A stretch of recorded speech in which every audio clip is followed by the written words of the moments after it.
हरियाणा में प्रदेश सरकार से भी कि कर्मचारियों को ओल्ड पेंशन स्कीम मिले, उनकी ओल्ड पेंशन स्कीम बहाल हो, उसका लाभ हरियाणा कर्मचारियों को मिले। जब देश में बहुत से प्रदेशों में ओल्ड पेंशन स्कीम बहाल हो सकती है,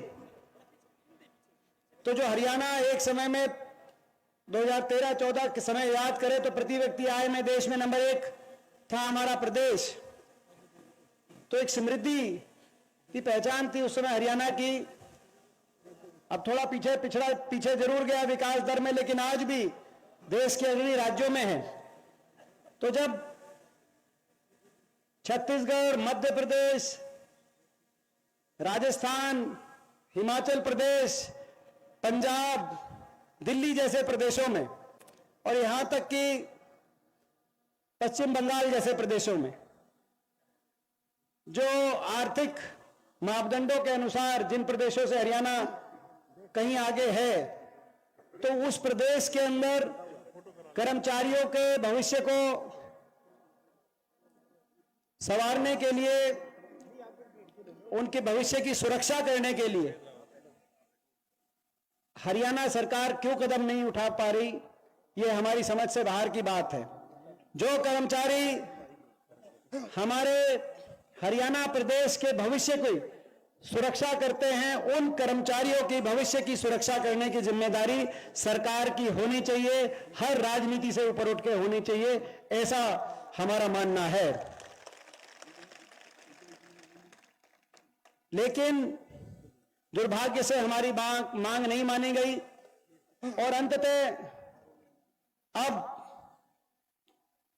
आज, क्योंकि आज 24 में ना सिर्फ लोकसभा लेकिन हरियाणा विधानसभा चुनाव का भी जब बिगुल बजने का समय आ गया, 1 महीने के बाद लोकसभा चुनाव और उसके लोकसभा चुनाव के संपन्न होने के 3-4 महीने में विधानसभा चुनाव, जब ऐसा समय आ गया तो आज हम इस मैदान से, मैं प्रदेश का एकमात्र विपक्ष का सांसद होने के नाते, आज आप जानते हैं कि हरियाणा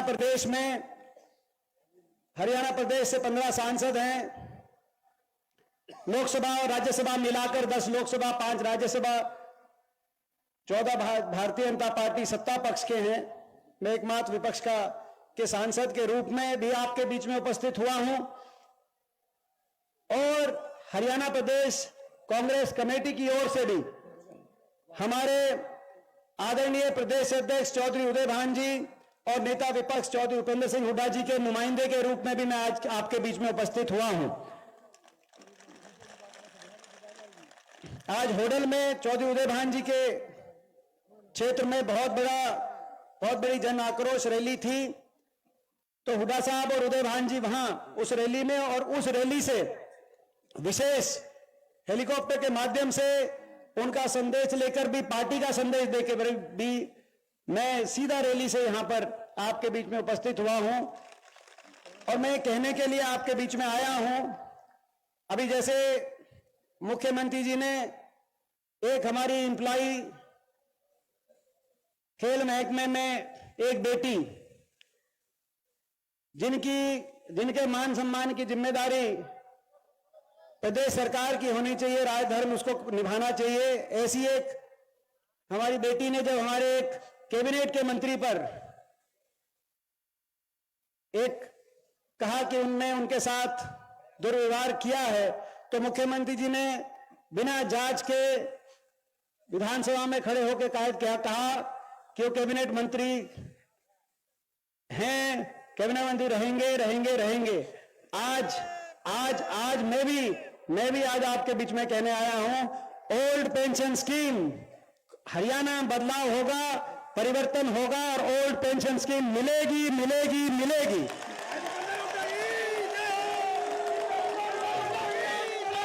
ये आज मैं ये कहना चाहता हूं सरकार को कि आपकी बहुत सी नीतियां, कर्मचारी विरोधी नीति, सरकारी कर्मचारी विरोधी नीतियां पे आपको पूर्ण विचार करना चाहिए।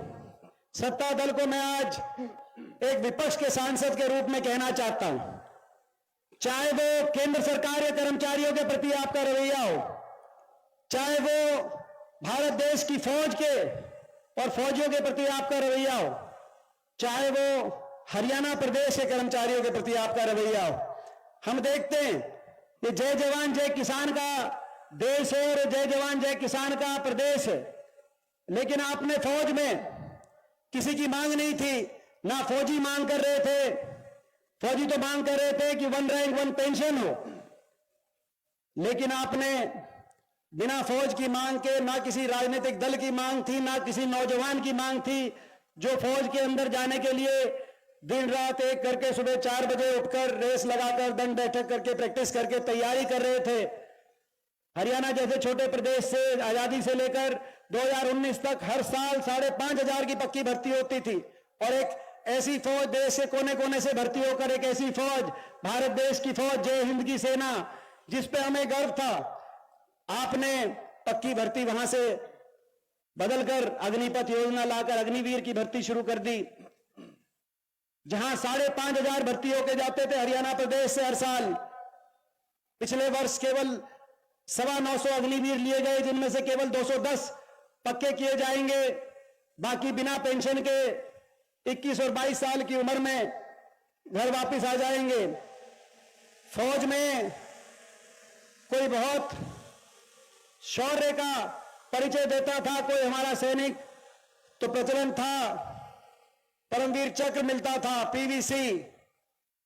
मगर आपने भी पीवीसी तो दिया, मगर आपने परमवीर चक्र नहीं दिया। आपने पेंशन विरोधी चक्र के अंदर हमारे फौजियों को भी पेंशन विरोधी चक्र के अंदर किसकी मांग थी? हम सवाल पूछते हैं, कैसी फौज? जिस फौज ने पार्टी चाहे दल कोई भी रही हो, सरकारें किसी की भी रही हो, लेकिन हमारे देश का हमेशा गौरव बढ़ाने का काम किया। 71 में जिस फौज ने पाकिस्तान के 2 टुकड़े करके, एक तरफ पाकिस्तान, दूसरी तरफ बांग्लादेश, देश के तिरंगों को ऊंचे लेके जाने का काम किया, चाहे उस समय इंदिरा जी रही हो प्रधानमंत्री, चाहे करगिल के समय अटल बिहारी वाजपेयी जी रहे हो प्रधानमंत्री, उस समय हमारी फौज ने कारगिल के अंदर पाकिस्तान के शीश को झुकाने का काम किया।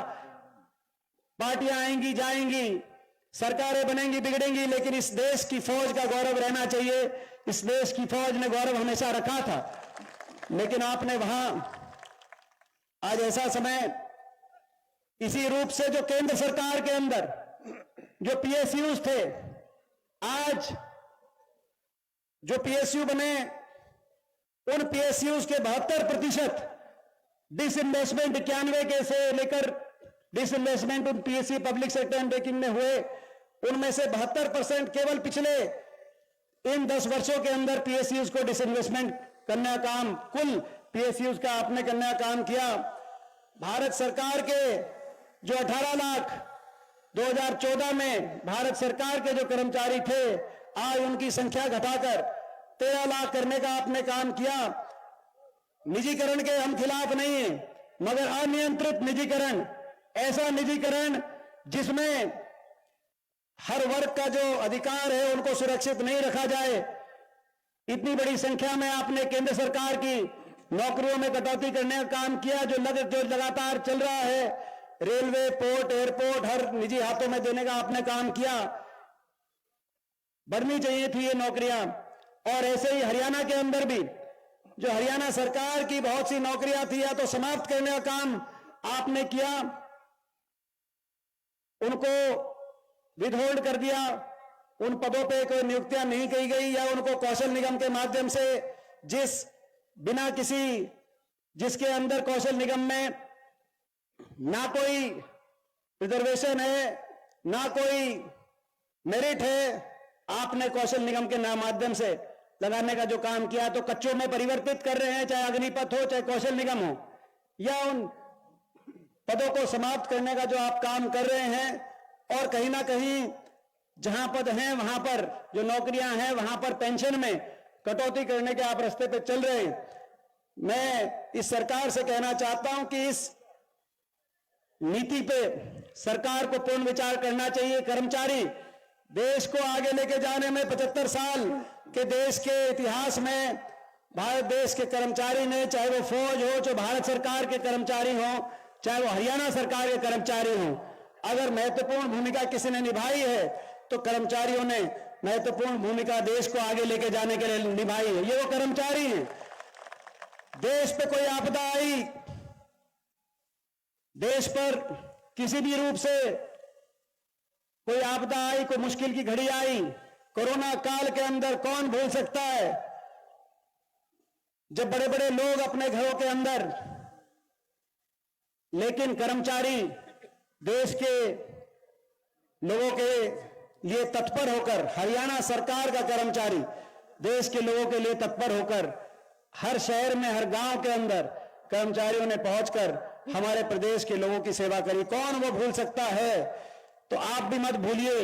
मैं सरकार को ये चेतावनी भी ध्यान से देना चाहता हूं, ये जो कर्मचारियों की मांग है, इस मांग को आप समझने का काम करें, इस मांग को आप मानने का काम करें। इस बात की भी टीस हमारे दिल में है कि जो हरियाणा सरकार में पिछले कई दिनों से जो बड़े पदों पे जो नियुक्तियां हुई हैं, उन नियुक्तों में हरियाणा से बाहर के लोगों का ज्यादा, हरियाणा से नौजवानों से ज्यादा हरियाणा के बाहर के नौजवानों को जो अवसर मिला। बाहर किसी प्रदेश में हरियाणा के नौजवान का नंबर नहीं लग रहा, लेकिन हरियाणा में ऐसी लिस्टें आई, एसडीओ में 80 में से 78 बाहर के, एसडीओ इलेक्ट्रिकल में से 99 में 77 बाहर के, तो असिस्टेंट प्रोफेसर टेक्निकल एजुकेशन जो इस साल आई उसमें 156 में से 103 बाहर के, एचसीएस में भी 35-36 बाहर के। मुख्यमंत्री जी कहीं ऐसा ना हो आपको वोट भी बाहर मांगनी पड़े। मैं मुख्यमंत्री जी को ये कहना चाहता हूं, कर्मचारियों की इस मांग को, ओल्ड पेंशन स्कीम को आप तुरंत प्रभाव से माने। चुनाव की घड़ी है, आप माने, और नहीं मानेंगे तो लोग फैसला देंगे। और हमें यदि आशीर्वाद मिला तो ना सिर्फ लागू करेंगे, लेकिन जो आपने कर्मचारी विरोधी चेहरा राजस्थान में दिखाने का काम किया, जहां कांग्रेस की गहलोत सरकार ने ओल्ड पेंशन स्कीम को लागू किया था, लेकिन आपने आते ही उस ओल्ड पेंशन स्कीम की सुविधा को आपने बदलने का कुप्रयास वहां पे काम किया, ओल्ड पेंशन स्कीम वापस लेने का काम किया। ना सिर्फ हरियाणा के अंदर ओल्ड पेंशन स्कीम कांग्रेस की यदि सरकार बनी है, अगर लोगों ने आशीर्वाद दिया, हरियाणा में बदलाव हुआ, ना सिर्फ ओल्ड पेंशन स्कीम हरियाणा के अंदर लागू होगी, लेकिन वो कानूनन एक कानून बनाकर उसको लागू करेंगे ताकि आने वाले समय में कोई उसमें बदलाव ना कर पाए। ये भी आज हम सरकार को कहना चाहते हैं।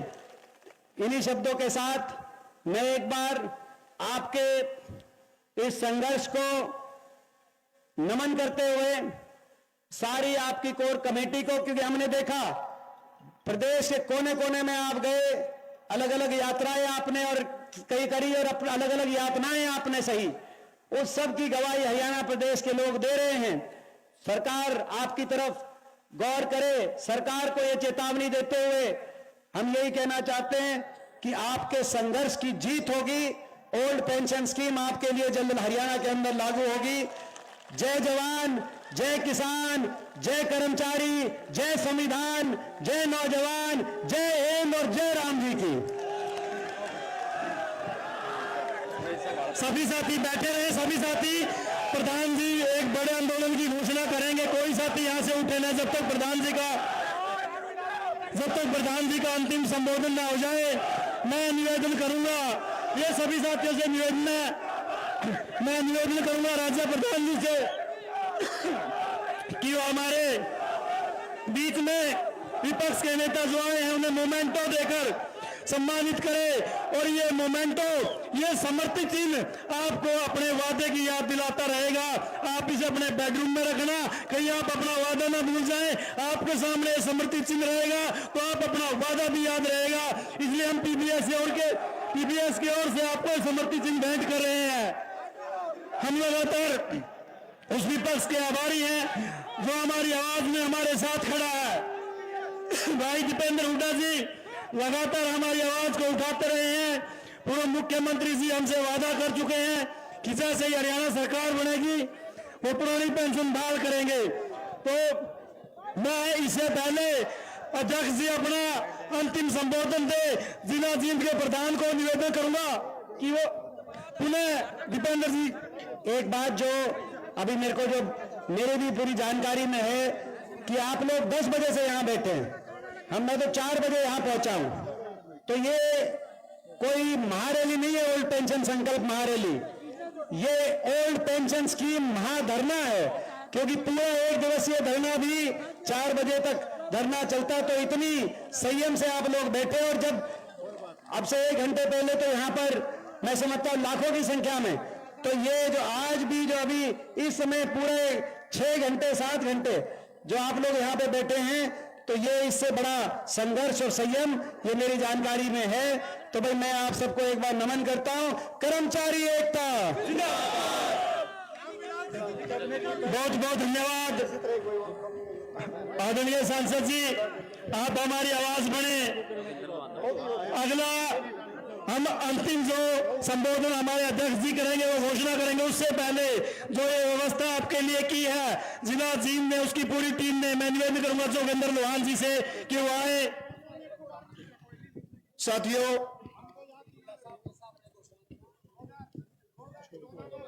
अब 2 नारे हमने लगाने हैं। जो हमारा संदेश है साथियों, इस मंच के माध्यम से हरियाणा की इस गठबंधन सरकार को मैं चेतावनी देता हूं, या तो आने वाले कैबिनेट सत्र के अंदर पुरानी पेंशन नीति को बहाल, नहीं तो हरियाणा प्रदेश का एक एक कर्मचारी वोट फॉर ओपीएस की मुहिम चलाकर इस सरकार को सत्ता से बाहर करने का काम करेगा। साथ दोगे साथियों मेरा? कितने साथी हमारे साथ देंगे? तो नारा लगाइए, vote for OPS, vote for OPS, vote for OPS. साथियों आज आपने दूसरी बार शपथ ली है, हम तुम्हारे साथ हैं, हम तुम्हारे साथ हैं।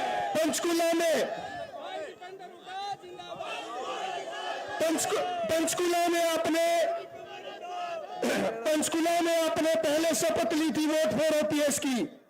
आज अपने परिवार को, आज भगवान श्री राम को दोबारा साक्षी मानकर आपने शपथ ली है, तो उस शपथ के ऊपर कायम आप साथियों को रहना है साथियों। और साथियों हिमाचल सर, मैं एक बात बता दूं, जब हिमाचल प्रदेश में हमारा आंदोलन जारी था, वहां की तानाशाह सरकार ने हमारे ऊपर पानी की बौछारें चलाई थी और मुख्यमंत्री जी ने एक बात कही थी, जयराम ठाकुर जी ने उस समय, कि अगर कर्मचारियों को पेंशन चाहिए तो चुनाव लड़ ले। तो हमने एक बात कही थी, मुख्यमंत्री जी चुनाव तो हम नहीं लड़ते, चुनाव लड़वाने का काम करते हैं। और अगर आपने पुरानी पेंशन बहाल नहीं करी तो दोबारा सत्ता नहीं देख पाओगे। और उस पर हमारे कर्मचारियों ने मोहर लगाने का काम किया और वहां पर उस सरकार को बदलने का काम किया था। और एक बात और बता दूं, यह बात मैंने नहीं कही, कहीं ये समझते हो कि हमने खोखले दावे कर दिए। मेरे पास वीडियो है, जयराम ठाकुर जी ने पंचकुला में आके मीडिया के पत्रकार बंधुओं के सामने बात कही थी कि अगर मेरी सरकार गई तो केवल और केवल ओपीएस के मुद्दे पर गई। और साथियों आपका हरियाणा का आंदोलन तो पूरा देश देखता है, सांसद जी ने भी बताया। हरियाणा में भी लाठीचार्ज हुआ, हरियाणा में 19 फरवरी हरियाणा का आंदोलन 24 राज्यों में हमारा संगठन है। संगठन का राष्ट्रीय मुख्य संगठन सचिव होने के नाते मैं हर प्रदेश में, देश के हर कोने में इस आंदोलन को बुलंद करने के लिए गया। मैं वहां भी गया जहां कर्मचारी ना हमारी आवाज सुनते थे, ना हम उनकी आवाज समझ पाते थे, उनकी भाषा समझ पाते थे, लेकिन हमारी भावना एक थी, हमारा मुद्दा एक था। अगर ओपीएस होता तो हम जिंदाबाद के नारे लगाते, एनपीएस और सरकार होती तो मुर्दाबाद के नारे लगाने का काम करते। और साथियों उसी संघर्ष की बदौलत 5 राज्यों में पुरानी पेंशन बहाल हो चुकी है। और आज इस मंच से मैंने पहले भी आपका साथ मांगा, फिर मांग रहा हूं साथियों, अगले 6 महीने साथ दे देना। अगले 6 महीने के बाद हरियाणा प्रदेश 6ठा राज्य होगा जहां पुरानी पेंशन बहाल होगी।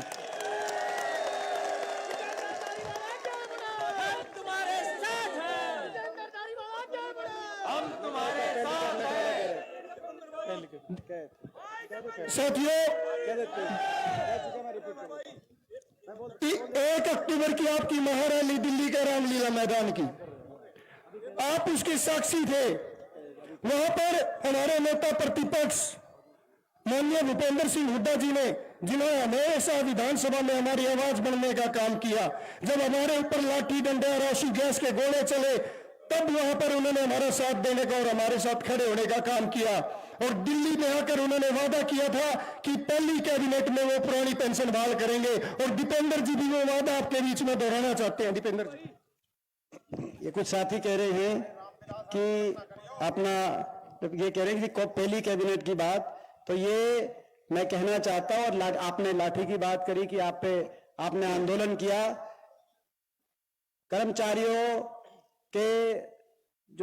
कर्मचारियों को लाठियां इस सरकार की झेलनी पड़ी।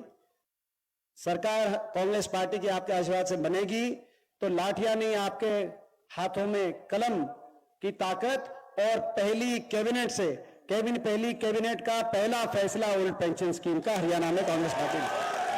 धन्यवाद। 1 मिनट और ये हमारे संकल्प में है, ये बता दो आप कह चुके हैं। ये दीपेंद्र जी कह रहे हैं कि हमारे संकल्प पत्र में है। और साथियों, मैं इस सरकार को चेता देना चाहता हूं, हमारे कोई खोखले वादे नहीं है।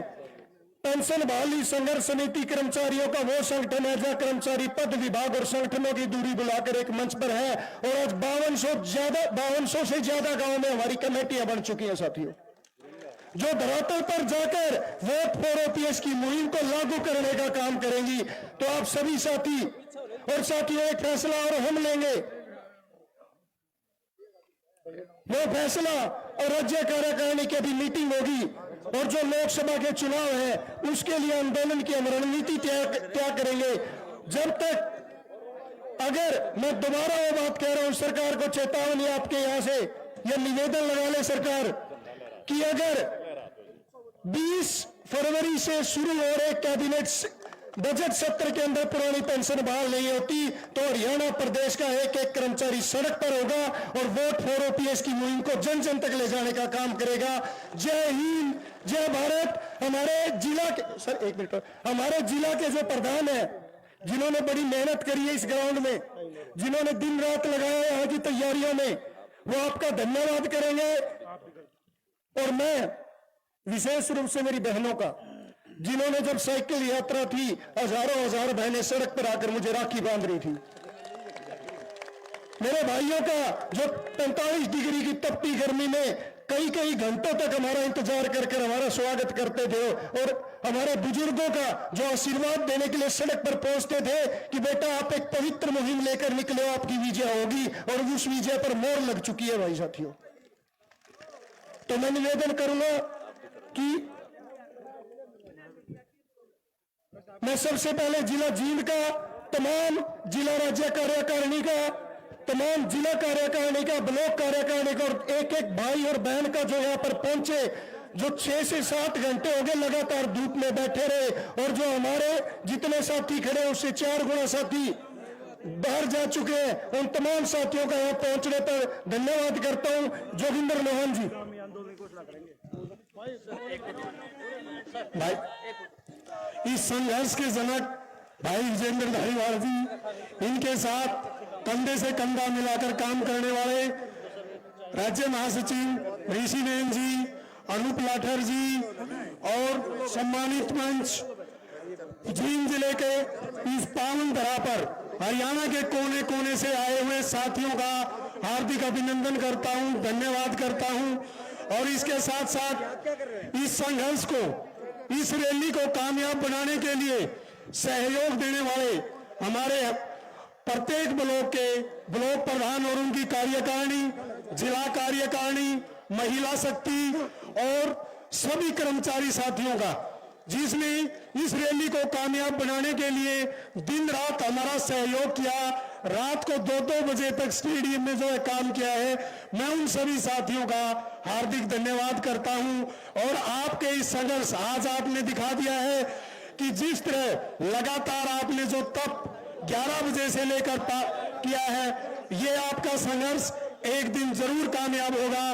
धन्यवाद। जय संघर्ष, जय एकता, जय पीबीएस, जय हरियाणा। बहुत बहुत धन्यवाद जोगिंदर लोहान जी। सब साथी सकुशल घर पहुंचे। जो फैसला कार्यकारिणी लेगी वो मीटिंग करके प्रेस वार्ता के माध्यम से आप तक पहुंचा दिया जाएगा। नारों के साथ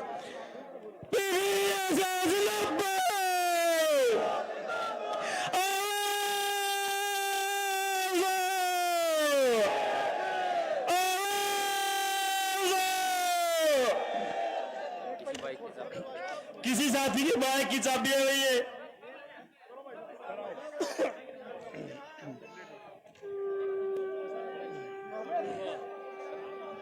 भाई बच्चा ना संभाल भाई। आप सब साथियों के इस सफल आयोजन को बनाने के लिए आप सबका बहुत बहुत आभार और आपको बहुत बहुत धन्यवाद। आप सकुशल आराम से घर जाएं और क्योंकि जब तक सरकार पुरानी पेंशन बहाल नहीं कर देती तब तक यही घोड़े और यही मैदान दौड़ने के लिए तैयार रहेंगे। यह हमारा जल्दी हम फैसला लेंगे।